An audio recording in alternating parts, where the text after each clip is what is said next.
जी बिस्मिल्लाहिर्रहमानिर्रहीम। मैं आमिर मुगल हूँ और आप मेरा यूट्यूब चैनल देख रहे हैं।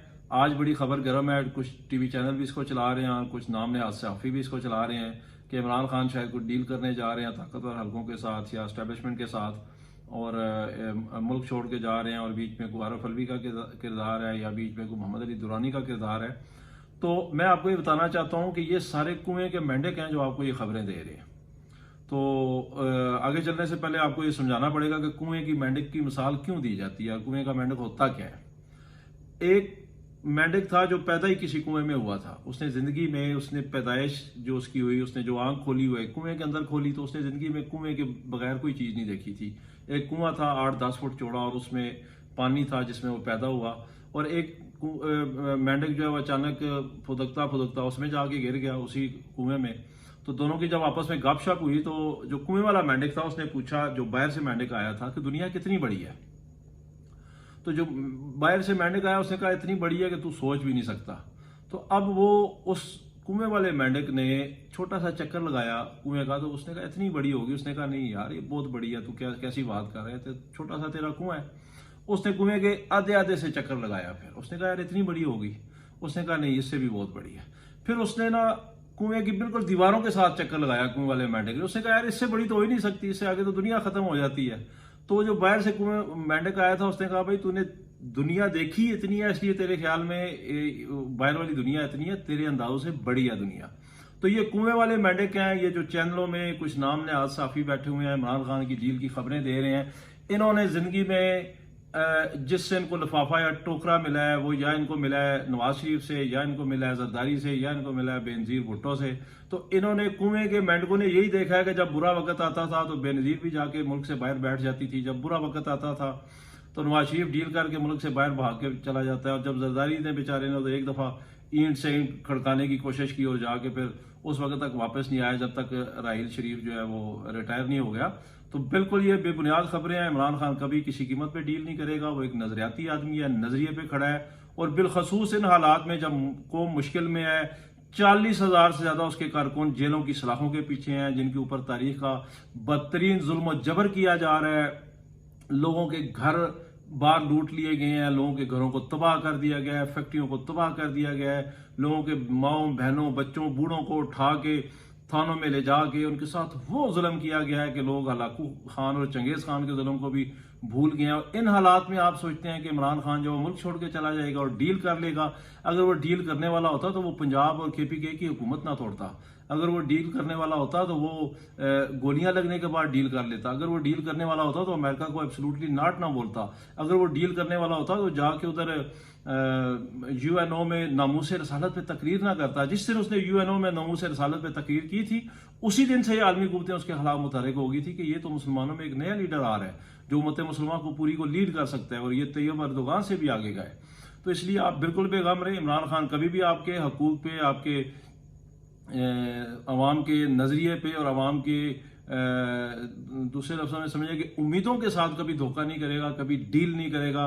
मैं आपको बताऊं, मैं 18 या 20 जून को अभी ये इसी साल मैं खान साहब से मिला था जाके ज़मान पार्क। वैसे तो बड़ी बातें हुई हैं, खान साहब ने मुझे नाम ले लेके आधा घंटा मुझे अपने पास बिठाए रखा है, बताते रहे हैं इमरान इस्माइल के बारे में, अली जैदी के बारे में, आमिर कियानी के बारे में, असद उमर साहब के बारे में। और जो जो कुछ उन्होंने बताया है वो मुझे, मेरे दोस्त भी हैं और भाई भी हैं मेरे, और मेरे सदर भी हैं इस्लामाबाद के लिए वान साहब, उन्होंने बड़ी सख्ती से मुझे मना किया हुआ है। लेकिन कभी आएगा वक्त मैं बताऊंगा कि इमरान खान साहब ने इन सब के बारे में मुझे क्या बताया और खान साहब के क्या अल्फाज हैं इन सब के बारे में। तो खान साहब से मैंने सवाल किया एक, तो खान साहब बड़े खुश हुए। मैंने कहा खान साहब इंशाल्लाह अगर एक बंदा भी आपके पास बचा कभी जिंदगी में तो आप कोई यकीन होना चाहिए कि वो आमिर मुगल ही होगा। वैसे तो इंशाल्लाह अल्लाह के फजल से करोड़ों की आवाम खड़ी है और मेरे से भी ज्यादा जज्बे वाले लोग इमरान खान साहब के साथ खड़े हैं। मैंने खान साहब से पूछा, मेरे साथ दो मेरे कजन थे, एक मेरा दोस्त था, 3 बंदों की मौजूदगी में मैंने पूछा, मैंने कहा खान साहब एंड क्या है इसका, आप क्या देख रहे हैं, एंड क्या होगा। खान साहब ने मुझे कहा कि एंड यही होगा कि या तो हम जीत जाएंगे या मैं शहीद हो जाऊंगा, या मैं मर जाऊंगा। मैं पीछे नहीं हटूंगा, मैं हार नहीं मानूंगा, मैं डील नहीं करूंगा, मैं झुकूंगा नहीं, मैं भागूंगा नहीं।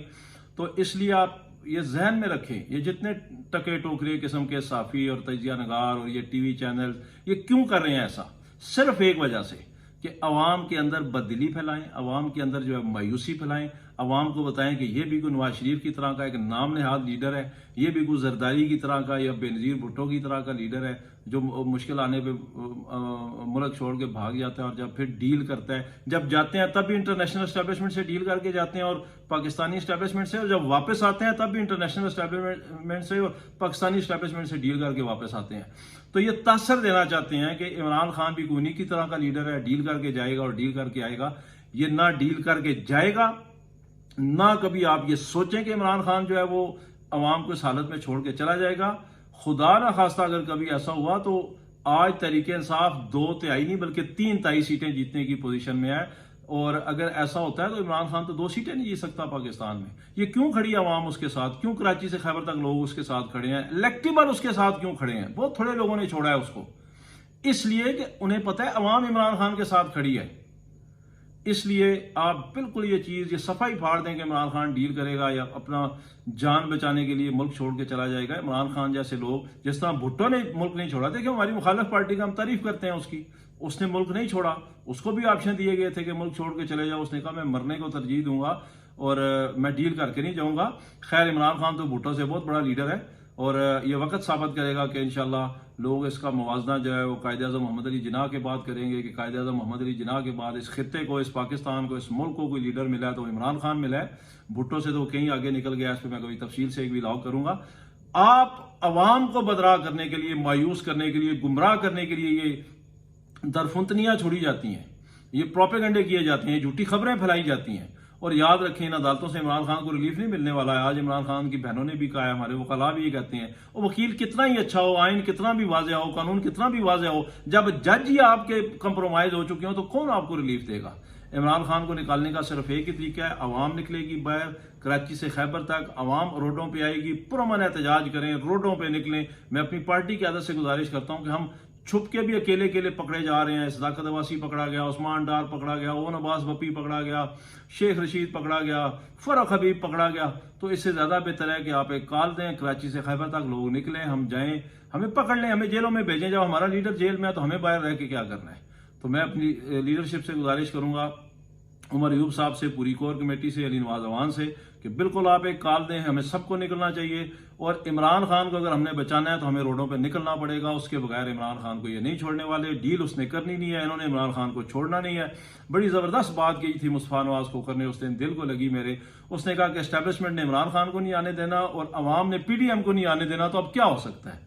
तो होगा तो खैर वही जो मंजूर खुदा होगा। लेकिन अल्लाह ताला ने कुरान में अज़ल से अबद तक कानून लिख दिया है कि मैं उस कौम की हालत बदलता ही नहीं जिसको अपनी हालत खुद बदलने का ख्याल ना हो। इमरान अपने हिस्से की कुर्बानी दे चुका है, इमरान खान अपने हिस्से की चाल चल चुका है, इमरान खान फ्रंट फुट पे खेल रहा है, इमरान खान को गोलियां लगी वो पीछे नहीं हटा, इमरान खान पे 180 केस बने वो पीछे नहीं हटा, इन्होंने उसको जेल में डाला वो पीछे नहीं हटा, उसको कसूरी चक्की में डाला वो पीछे नहीं हटा, उसको जेल में जीते दी वो पीछे नहीं हटा, हर किस्म की उसको तकलीफ दे दी वो पीछे नहीं हटा। कौम की बारी आप खड़े हो, इमरान खान के साथ खड़े हो, नजरिए के साथ खड़े हो, हकीकी आज़ादी की जदोजहद के साथ खड़े हो, और ये ज़हन में रख लें कि इमरान खान ना कभी हार मानेगा, ना कभी डील करेगा। वो मरता मर जाएगा, अल्लाह ताला उसको हमारी भी जिंदगी लगाए, वो शहीद हो जाएगा। मुझे खुद उसने 3 बंदों की मौजूदगी में बात बोली है कि मैं मर जाऊंगा, मैं शहीद हो जाऊंगा, मैं पीछे नहीं हटूंगा। तो आप ये यकीन रखें, ना वो हार मानने वाला है ना डील करने वाला है। आपने और मैंने खड़ा होना है इमरान खान के साथ। हमने एक दूसरा भुट्टो नहीं बनने देना जिसको पूरी कौम के सामने शहीद कर दिया गया और कोई उसके लिए कुछ कर नहीं सका। इंशाल्लाह ना ये 71 है और ना ये उस वक्त की अवाम है, ये 2023 है और ये इस वक्त की अवाम और नौजवान इमरान खान के साथ खड़ा है, नजरिए के साथ खड़ा है, हकीकी आज़ादी की जदोजहद के साथ खड़ा है और इस यकीन के साथ खड़ा है कि उसका लीडर ना खुद झुका है अल्लाह ताला के सिवा और ना अपनी अवाम को झुकने देगा किसी और के सामने अल्लाह ताला के सिवा। शुक्रिया।